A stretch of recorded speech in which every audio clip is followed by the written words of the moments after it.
एक गुजरात के अंदर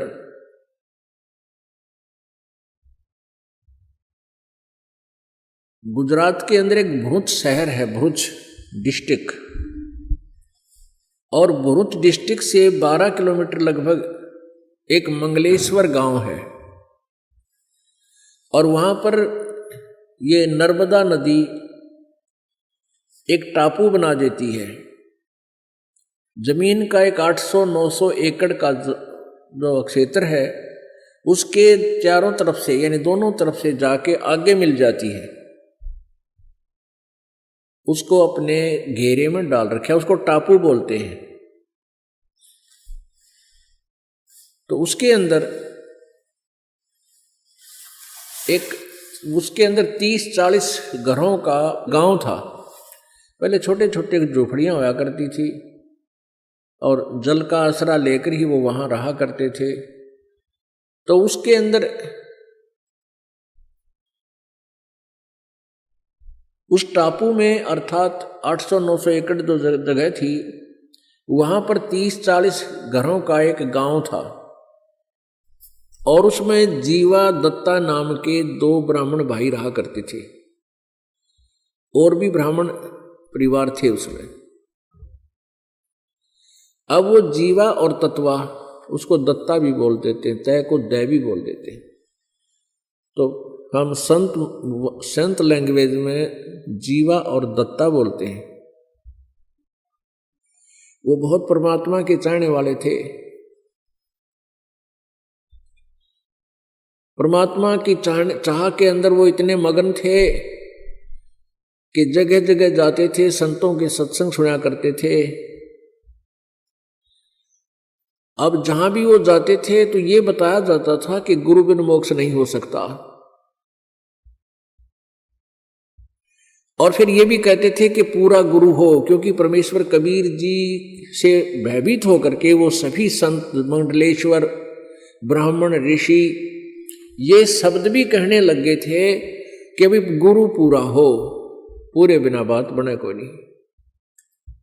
और अपने आप को फिर पूरा सिद्ध करने के लिए बहुत से उदाहरण दिया करते थे। तो जीवा दत्ता जी दोनों भाई परमात्मा की प्राप्ति के लिए, मोक्ष कराने के उद्देश्य से संतों के पास जाते, उनके विचार सुनते और सभी ये शब्द बोलते, यही वचन कहते कि गुरु बिन मोक्ष नहीं, और गुरु पूरा हो। तब उन दोनों भाइयों ने सोचा भी हम जहां भी जाते हैं, जिस भी ऋषि महर्षि के, संत के, मंडलेश्वर के, गुरु के, ब्राह्मण के वचन सुनते हैं, हमने तो वो सारे अच्छे लगे हैं। यानी प्रत्येक संत ज्ञान देता है, भगवान की चर्चा करता है, हमें तो सभी अच्छे लगते हैं। लेकिन ये पहचान हम कैसे करें कि इनमें पूरा कौन सा है? सभी अपने आप को पूरा बताते हैं, इनकी वे ऑफ वर्शिप भिन्न भिन्न है, इनके ज्ञान में भी अंतर है। तो ये कैसे निर्णय करें कि गुरु पूरा है? तो उन्होंने सोचा भी देखो, मनुष्य जीवन बार बार मिले को नहीं, क्योंकि ज्ञान जो सत्संग सुनाया जाता है, जो जहां भी कोई सुनाता है, तो यही कहते हैं भी मानुष जन्म बार बार प्राप्त नहीं होता। 84 लाख योनियों के अंदर धक्के खाकर, दुख उठा करके एक बार मानव शरीर प्राप्त होता है, और मानव शरीर प्राप्त करके परमात्मा की भक्ति नहीं की तो जीवन व्यर्थ हो जाता है। तो पुण्यात्मा जो होती है, उनकी ये छोटी सी बात ही बहुत ज्यादा चुभ जाती है। वो भयभीत हो जाते हैं, हे भगवान क्या होगा यदि अब के मोक्ष नहीं हुआ तो ना जाने कितनी बार कुत्ते, गधे, सुअर की योनियां प्राप्त करनी पड़ेंगी। इस दृष्टिकोण से इस मानव जीवन को सफल करने के उद्देश्य से जीवा और दत्ता ने अपने आप सोचा कि हे भगवान, हमें पूरा गुरु मिलाओ। हम पूरे गुरु को समझ नहीं पा रहे हैं, कैसे पहचान करें? तो उन्होंने आप पर एक डिसीजन ले लिया एक वट वृक्ष की यानी बड़ की एक सूखी लकड़ी वह नीचे पड़ी थी टूटी हुई काफी दिनों से, उसको उठा के अपने आंगन में जैसे पौधा लगाया करे, जो बना के गड्ढा खोद के और उसमें लगा दी, वह गाड़ दी वो सूखा खूंड। और फिर उन्होंने के विचार किया कि इस सूखे खूंड में, इस सूखी डारी में, टहनी में हम मंडलेश्वर संतों के चरण धोके और चरणामृत डालेंगे। यदि चरणामृत डालने से यह सूखी टहनी हरी होगी, हम उसको पूरा गुरु मान लेंगे। वैसे पुण्यात्माओं, ये कोई तरीका नहीं था पूरे गुरु की पहचान का, पर वो भोले वाले थे, श्रद्धा गणी थी भगवान में, और पूर्ण परमात्मा और पूरे गुरु के लिए वो तड़फ रहे थे। तो परमात्मा अपनी ऐसी आत्माओं के लिए कोई ना कोई तरीका बनाता है। उन्होंने क्या किया, किसी भी मंडलेश्वर के पास जाते और उनसे उपदेश की प्रार्थना करते, उनके चरण धोके और अपने पात्र में डाल लाते। अब चरणामृत तो कोई भी दे देता है, गुरु संत आके उसमें डालते हैं। कई एक को अपने घर पर भी बुला देते, कोई आसपास जा रहा होता, वहाँ पहले उनके चरण धोते, आहार कराते और उस लकड़ी में पानी डालते, कुछ नहीं हुआ। ऐसे कई वर्ष बीत गए। अब उन दोनों भाइयों ने प्रार्थना की रोकर एक परमात्मा, हे मालिक, पूरा गुरु कोई है नहीं, क्योंकि हमारी टहनी हरी हुई नहीं इनके चरणामृत से, और पूरे गुरु के बिना ये मानुष जीवन व्यर्थ हो जाएगा। हे परमेश्वर, या तो पूरा गुरु मिले और नहीं तो हम अपने दास के इस शरीरों को, हम दोनों भाइयों के शरीर को, मनुष्य जीवन को खत्म कर दो, इसको खत्म कर दो परमात्मा, और उस समय शेष जन्म देना हमारा ये मनुष्य जीवन का, जिस समय पृथ्वी पर कोई पूर्ण संत आया हुआ हो। वर्तमान में पृथ्वी पर कोई भी पूर्ण संत नहीं है। इतना कह करके घंटों रोए, घंटों रोए। अपने आत्माओं, जब आपको तड़प होगी भगवान के पाने की, फिर आप जी का यही हाल होगा। परमात्मा पाने के लिए राजाओं ने राज त्याग दिया और शरीर का कोई ध्यान नहीं दिया, कठिन से कठिन तप किए। तो उसी सतिथि, ये सतिथि उन्हीं पुण्यात्माओं की होती है जो पुनर्जन्म से भी भक्ति करते हुए आ रहे हैं। कहते हैं, संतों से साधा से ती मस्करी और चोरा नाल खुशहाल, ये तो मल अखाड़ा जीतेंगे युगन युगन के माल। ये जो निकम्मी आत्मा है वो संतों के साथ बदमाशी करते हैं, मजाक करते हैं, उनको तंग करते हैं, और उन चोरा नाल खुशहाल जो नकली संत हैं, बकवाद करते फिर हैं, उन तरह जी रहे, उनके साथ प्रसन्न रहते हैं और कहते हैं मल अखाड़ा जीतेंगे ये युगन युगन के माल। माल मीन रेसलर, पहलवान। पहलवान वही होता है जो पहले एक्सरसाइज करता है, प्रैक्टिस कर रहा होता है। तो आप कई जन्मों से ये रिहर्सल करते आ रहे हो, आप कई जन्मों से भगवान के अखाड़े के माल हो, पहलवान हो। तो ऐसे ही वो जीवा और दत्ता भी वो युगन युगन के माल थे।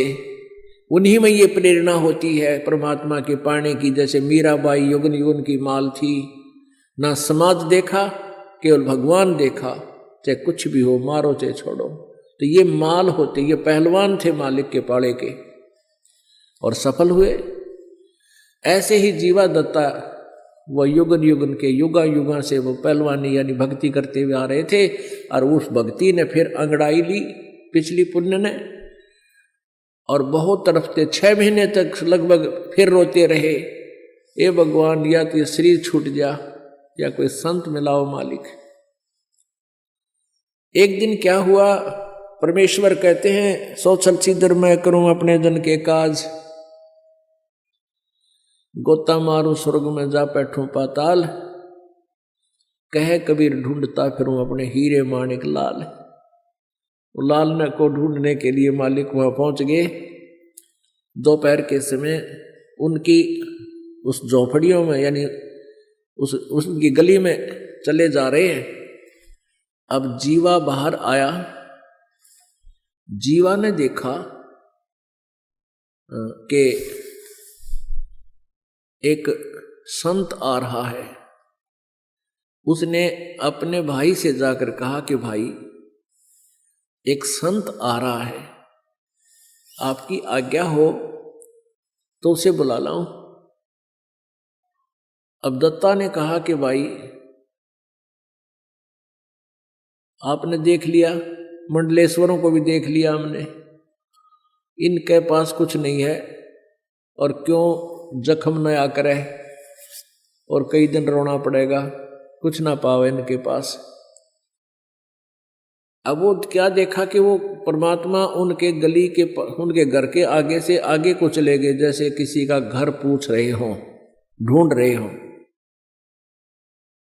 तो दत्ता बार बार जीवा के कहने से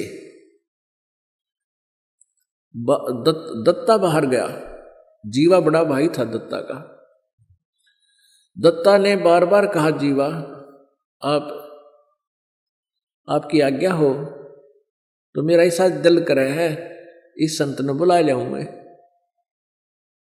अब जीवा ने कहा, भाई कोई बात नहीं, अब तेरी इच्छा है तो ले आ, मैं क्यों मना करूं तुझे, देख ले।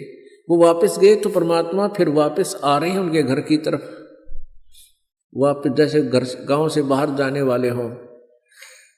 तो दत्ता ने जाके चरण पकड़ दिए और कहा, परवरदिगार, ये दास की झोपड़ी है, एक बार दर्शन दो, पवित्र करो दास की कुटिया को। परमात्मा बोले, चल भाई, आगे अंदर। जैसा भी घर पर व्यवस्था थी, कोई बैठना मुड्डा दे दिया, कोई छोटा सा स्टूल। और जीवा ने कहा, दत्ता जा कोई तसला ला उठा के, थाली ला, थाली प्रांत ला, चरण धोएंगे। महाराज आए, भगवान आए, यानी संत आए हैं। संत तो परमात्मा का रूप होता है, उनका ट्रेनिंग थी वह डेली की। चरण धोए पानी से।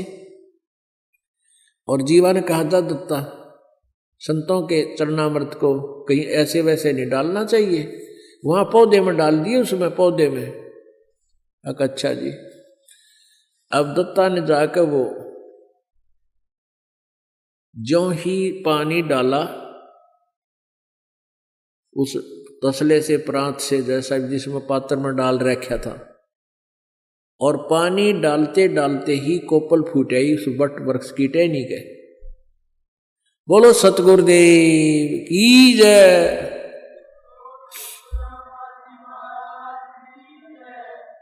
अब दत्ता ने आवाज लगाई, जीवा दौड़ के आना, जीवा जल्दी आ। जीवा गया। क्या देख, भगवान आगे, आज जिसकी चाह थी वो मिल गया हमारे को। अब देखे थोड़ी देर में पूरी कोपल फूट गई, इतने लंबे लंबे पत्ते हो गए, सूखी टहनी के। अब दोनों ने एक एक पैर पकड़ लिया, एक एक पैर पकड़ लिया, रोआ बुरी तरह, मुंह की तरफ देखे, भगवान आप कहाँ छुपे थे,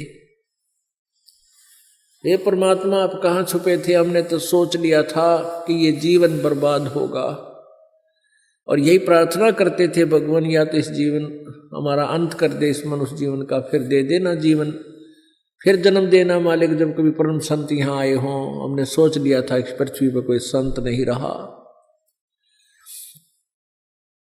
परमात्मा ने कहा कबीर जी ने कि भाई बच्चा, अगर पृथ्वी पर संत ना होगा, इसमें आग लग जाएगी, यहां रह नहीं सकता प्राणी। ये तो संत यहां मैं रखता हूं, एक आध अपना भक्त, प्यारी आत्मा, या स्वयं आता हूं, जिससे पृथ्वी पर बैलेंस बना रहता है। और बेटा जब पृथ्वी पर संत नहीं होगा तो इसमें आग लग जाएगी, पूरी पृथ्वी कट कर मर जाओ, आपस में इतना बुरा हाल हो जाएगा। तब उन्होंने कहा कि हे परमात्मा, हमने तो आपकी बहुत इंतजार करी, आप नहीं आते तो हम 6 महीने और ज्यादा जीवित रहते, क्योंकि सूख का कांटा हो गए थे और उनका जो बुरा हाल था। अब दोनों ने उपदेश लिया। अब उपदेश लिया, ज्ञान सुना, सबसे न्यारा ज्ञान और सबसे न्यारा भगवान। उस ज्ञान से परमात्मा आते रहे, उनको ज्ञान सुनाते रहे, आते रहे, ज्ञान सुनाते रहे। कुछ दिनों में वो ज्ञान से परिपक्व हो गए। वो उस ज्ञान को फिर सुनाने लगे अपने ब्राह्मण वर्ग में।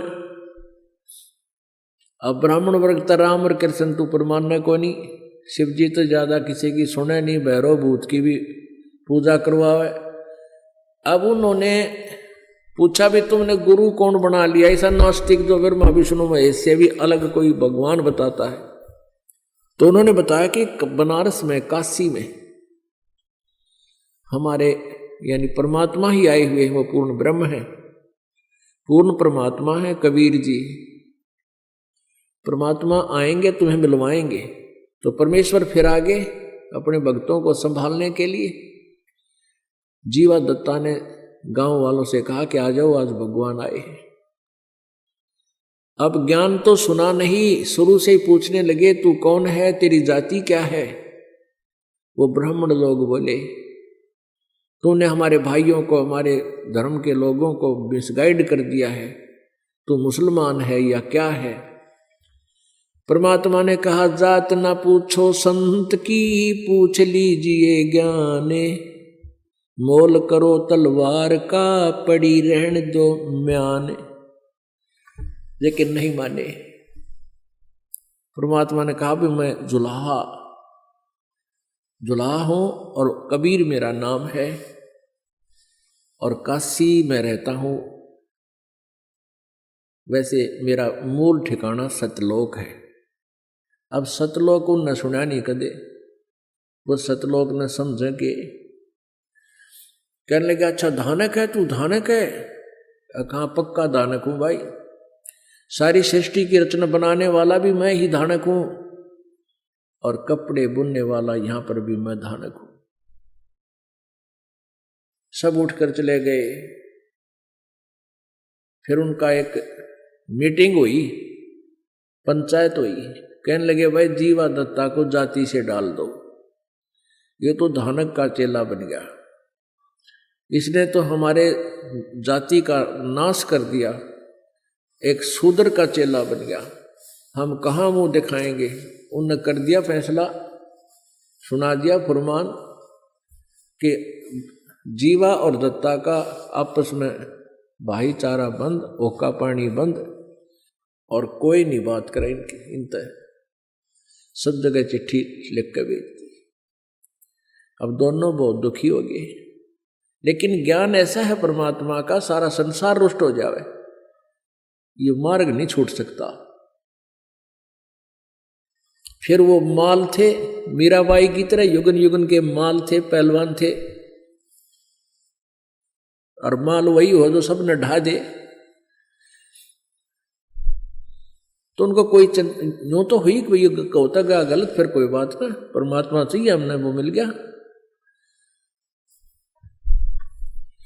फिर क्या हुआ कि जीवा के लड़का था और दत्ता के लड़की, दोनों विवाह योग्य हुए। अब कोई ब्राह्मण हाथ टेकन दे नहीं, बालका का ब्याह क्यों करें।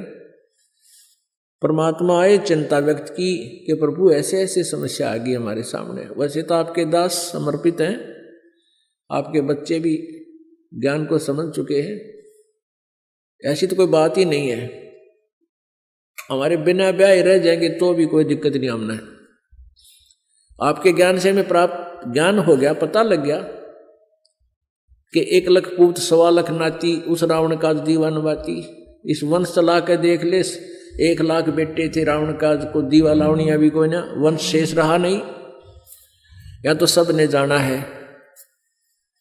लेकिन इन लोगों ने हमारे साथ बुरा कर दिया, इन ब्राह्मणों ने हमारी हुक्का पानी बंद भाईचारे से हम अलग कर दिए, हमारे बच्चों के रिश्ते भी ये नहीं लेते ना करते। परमात्मा बोले तुम एक काम करो, जगह जगह जाकर कह दो भाई या तो हमारे बच्चों का ब्याह होने दो, और नहीं होने देते हो तो हम इन दोनों बच्चों की शादी कराएंगे आपस में। जीवा का लड़का दत्ता की लड़की, इन दोनों का ब्याह आपस में करेंगे हम, और क्या करें। अब उन्होंने ऐसा ही एक प्रोपगंडा फैला दिया। अब ब्राह्मणा की फिर पंचायत हुई, भाई जमानास हो गया, बाण भाई का ब्याह होगा कि तुम मुंह दिखावांगे। उनकी पंचायत होगी, कहने लगे अब के विचार किया कि भाई लड़का लड़की का के दोष है, गलती तो उन दोनों ने कम्या की है, तो हम ये तो अलाउड कर दो भाई लड़की और लड़कियां की ब्याह अन्य स्थान पर हो सकता है। तो उन्होंने कहा कि ऐसे नहीं भाई, फिर तो कोई ब्याह ना करे उनका, तुम नो करो, लड़के और लड़की ने गोद ले लो और फिर हम ब्याह करेंगे। तो वो आए सारे इकट्ठे होकर कि खबरदार जो तुमने आपस में ऐसा दीन भ्रष्ट किया तो, और ये लड़के लड़की तो हमारे हैं, ये लड़का लड़की हमें दो, हम इनको गोद लेते हैं, हम शादी करेंगे इनकी कितना करें ढंग से, तुमने इससे कोई लेना देना नहीं। वो बोले ठीक से ले जाओ थारे लड़का लड़की ने, वह समस्या भी हल कर दी, ब्याह वाली भी परमात्मा ने। उन आप पे ब्याह कराया दोनों बच्चों का, बस सर दर्द भी हटा दिया, ब्याह का खर्चा भी ना होया। तो फिर थोड़े दिन वो सीधे हो गए, ज्ञान समझ मान ला गया धीरे धीरे, क्योंकि वो बच्चे जहाँ गए उन्होंने भी ज्ञान समझाया, फिर वो सारा काम सेट हो गया, बच्चे भी उनको दे दिए और परमात्मा की भक्ति भी उस नगरी में तकरीबन करने लगे। अब जो वो सूखे टहनी बट के वृक्ष में जरनामृत डाला था टहनी में, वो एक पेड़ बन गया पूरा, और वो पेड़ आज भी विद्यमान है, 600 वर्ष हो गए उसने, वो पेड़ आज भी विद्यमान है। और वहाँ पर कबीर पंथ के ये परंपरागत महंतों का वहाँ एक आश्रम बना हुआ है जो इन यादगारों को संभाले हुए है। उसको हम देख कर आए थे, स्वयं आंखों देख कर आए हैं, एक बार गए थे हम देखने के लिए। उसमें मंगलेश्वर गांव से एक नौका में बैठकर जाना पड़ता है, सामने एक बीच में दरिया है, उसको पार करके सामने वो स्थान है टापू सा। तो वो बता रहे थे कि पहले ये वट वृक्ष इस पूरे क्षेत्र में फैला हुआ था, यानी बड़ की एक ऐसी व्यवस्था होती है, एक बड़ ने आगे बढ़ने की जगह मिल जाओ, वो ऊपर से इसकी दाढ़ी सी आती है नीचे जड़ें, और जमीन में घुस जाती हैं, और कुछ ही देर में वो पूरा पिलर सा बन जाता, सपोर्ट देती है और आहार खुराक देती है, फिर आगे टहनी चली जाती है, यानी बहुत दूर तक जा सकता है। लेकिन अब उसको काट पीट कर दोबारा वहां खेती करने लगे, और वो थोड़ी सीमा में रह रहा है 2 एकड़ जमीन में, मतलब वो लगभग टोटल तो 4 एकड़ में गया है, यानी 2 एकड़ ऐसे बढ़ रहा है, सेंटर से 2 एकड़ 2 एकड़, तो ऐसे 4-5 एकड़ में अब भी वो विद्यमान है, शेष बचा हुआ, बड़ी बड़ी दाढ़ी उसके नीचे गड़ी हुई, बड़े बड़े पेड़ हो गए ऐसे ऐसे। तो वहाँ वो महंत है, उनसे भी पूछा, वहाँ के गांव नगर वालों से भी पूछा, तो उन्होंने यही बताया कि ये कबीर परमात्मा जी या जीवा दत्ता नाम के 2 भाई ब्राह्मण भाई रहते थे, उनको ज्ञान दिया था, उन्होंने एक शर्त रखी थी, उस कारण से ये वह सूखे वृक्ष की टहनी ये पेड़ रूप धारण करगी। आज भी वे प्रमाण वहां विद्यमान है।